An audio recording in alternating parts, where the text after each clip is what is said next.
Alright, so we were on to Spider-Man Part 2 as we count down to Spider-Man Homecoming. So, with that all being said, there's gonna be spoilers in this review. So, you best get up off this video if you have not seen this movie. So that is your warning, alright? Now, I, like with the first one, I mean, like, it got me so hyped.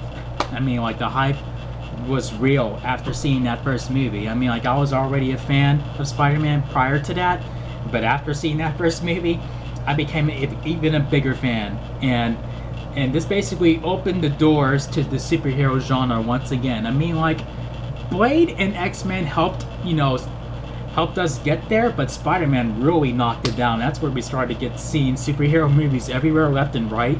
I mean, like, it was just a great time to be an adult, and I was afraid that was never gonna happen because we didn't really get any superhero movies like, you know, like prior to where they made a comeback, you know, like with all these movies coming out at that time. So, I mean, yeah, I mean, like, back to what, here, like, when I heard that this movie was coming out, well, I mean, I knew it was inevitable, but I mean, the hype meter was real. I mean, it was boiling up each time they had a new trailer come out for this movie. When the teaser came out, I was like, yes, give me the fucking movie right now. And then when the official full trailer came, I was like, just give me the fucking movie already. And man, I was like with the first one, probably worse, I was dangerously overly hyped for this movie, and I was just like ready for it. I was just ready. I was just ready for it. I had a strong thirst for it. I'm like, here's my glass, please pour it all the way up to the top. And oh my gosh, you can tell that I obviously loved the movie.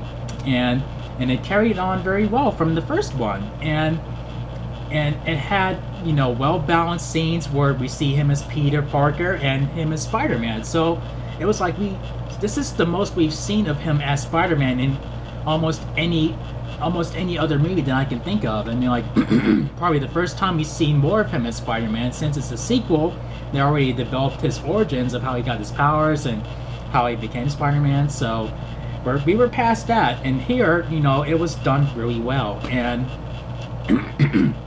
and the way it was advertised, I was thinking, it made us think that he was basically just going to give up altogether, you know, give up being Spider-Man altogether, like where he just couldn't handle it anymore. But it was not that black and white when you go into this movie.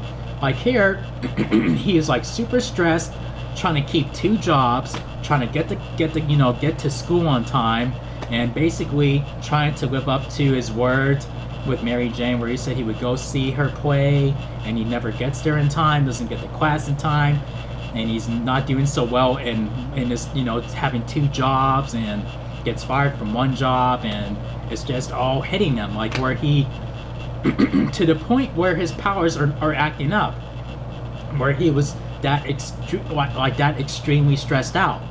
And when I first watched it, I didn't really think about it, like, what's making his powers wear off? I mean, like, what's going on?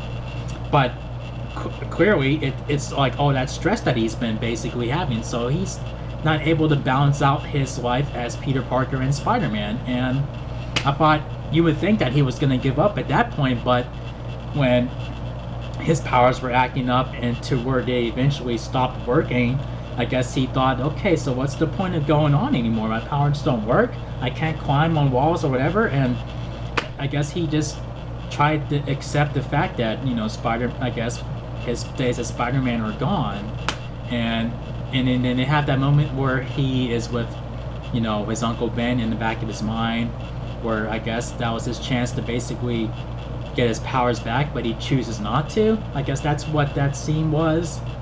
And the more I thought about it, and the more it broke my heart, where he's like, you know what, I'm not going to do this. No more. And and I liked, you know, and Doc Ock, I mean, Doc Ock was another awesome villain. And I didn't even think of the act of Alfred Molina as him. I didn't even think of who could play a great Doc Ock, but he was perfect. I mean, damn, and the tentacle arms were, you know, like, I think that's pretty different how they'll each have a mind of their own, their artificial intelligence. I thought it was just going to be him controlling the arms, but basically the arms are doing, you know, they're basically, you know, like I said, they have minds of their own. And I mean, the nitpicks are pretty minor. Like, one nitpick that I had was when Doc Ock's wife died, where they were doing that, when they were at that presentation, he was doing the you know, trying to use tritium and basically, you know, basically mess with, you know, basically trying to reach out to power that's like beyond his reach. You know what I mean? Like, where it was just like too big for him to comprehend, and that gets his wife killed. And the shard of glass, you know, comes at her and hits her in the eye. And then when you see her being taken into the back of it, you know, into the ambulance truck, like when we see her body and then they cover her face, like there's no cuts on her face or anything. I'm like, I'm pretty sure that glass hit her in the face, unless it hit her in the chest or in the heart or something. I mean, but I'm sure. But when we saw her eyes, when we saw her vision of the glass coming at her, it was coming right here. So that's my only nitpick with the movie. So everything else is pretty much, you know, great to me. And I did like that emotional scene that Peter had with Aunt May, where he basically tells her, not, you know, you would think that he's gonna. What is he gonna tell her that he's Spider-Man, or what's going on?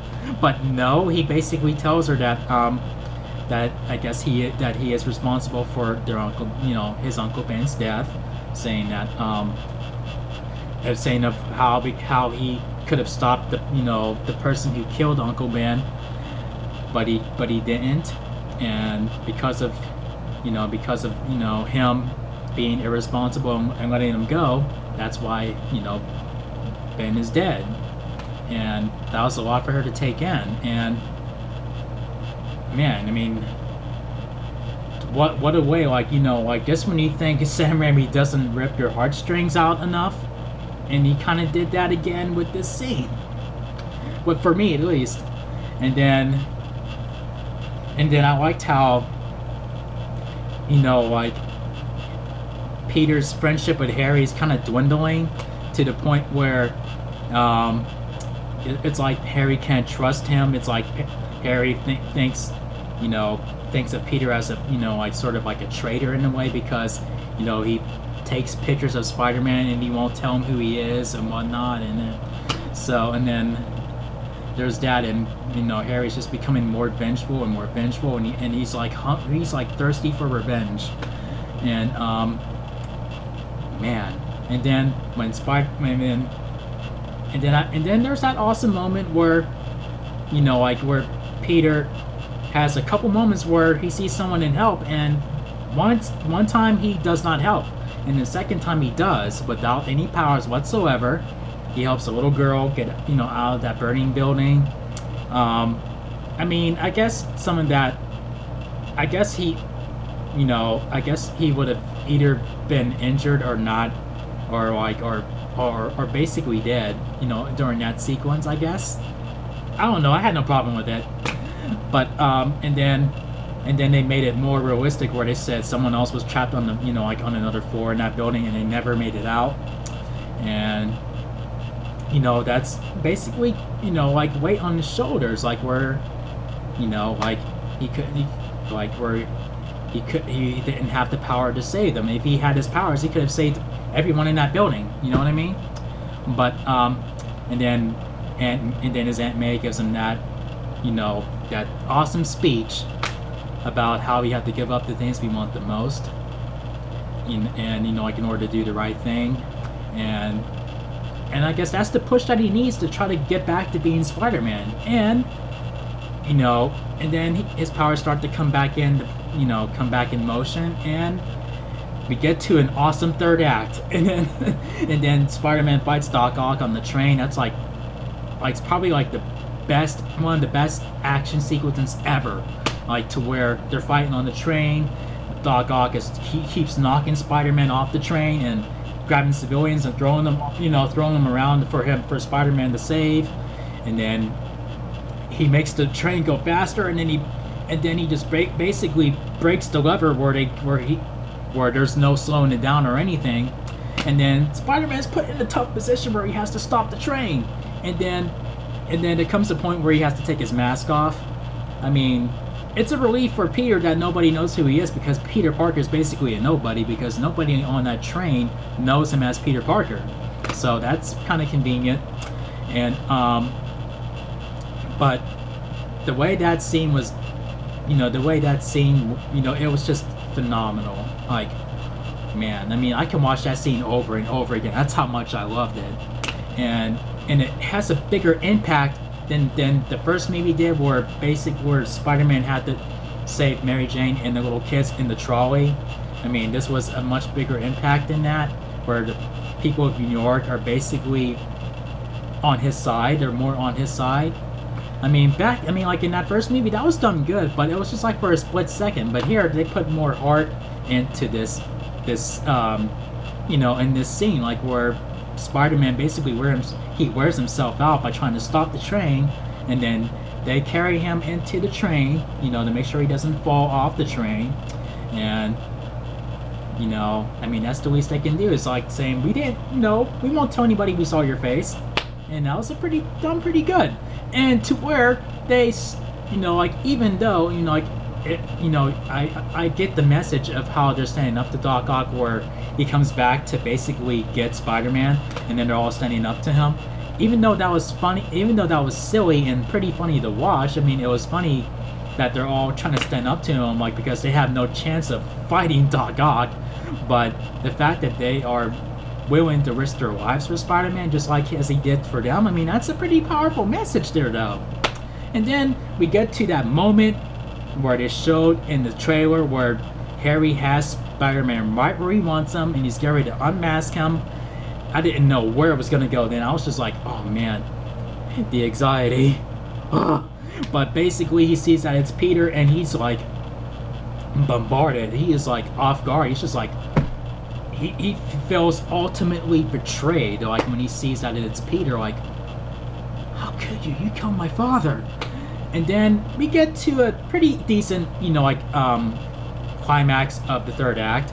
Not as good as the climax in the first movie, where Spider-Man and Green Goblin had that big throwdown, but it was still good for how, for what it was. It was still really good. And like where this time Doc Ock basically becomes, he becomes Octavius again, and he basically sacrifices his life, and he basically cleans up his own mess. He basically takes responsibility for his actions, and he says, I will not die a monster, and it was done pretty well. And Mary Jane finally sees that Peter Parker is Spider-Man, and now she understands why it all makes sense now. And then again, he tells her, like, we can't be together. Spider-Man would always have enemies. But and then we get to Harry, where he basically starts to see his father, and then he's basically telling him, like, avenge my death. And then that's pushing him to basically become the Goblin. I like how they set that up. It was set up really good. And then it ends with Mary Jane basically putting her foot in the door, saying, I know you say we can't be together, but I'm willing to take my chances, so let me do that. And that ended really well too. And then she says, go get him, Tiger, when he hears the sirens, and then he swings off, saving, to go save who he has to save, and it's done really well. And this definitely lived up to the hype. This definitely did. I mean, I've seen it like, I don't know how many times in the movie theater. I was like antsy as hell for this movie to come on DVD. I don't think I've ever been that itchy for that many. Like, there's very few times where I've been that itchy for a movie to come out where I wanted to see it again. This is definitely up there. This was the movie of that summer. It topped the first one, and this gets 5 chair spins out of 5. Here we go. 1, 2, 3, 4, 5 epic chair spins. So, man, you would think to yourself, where can they go wrong? So, I'll save that for my next review as we count down to Spider-Man Homecoming. So if you guys enjoyed my review on this movie, make sure you thumb up the video, quick subscribe if you're a newbie to the channel. Thank you for watching, and I'll see you guys in the next video. Peace out, y'all.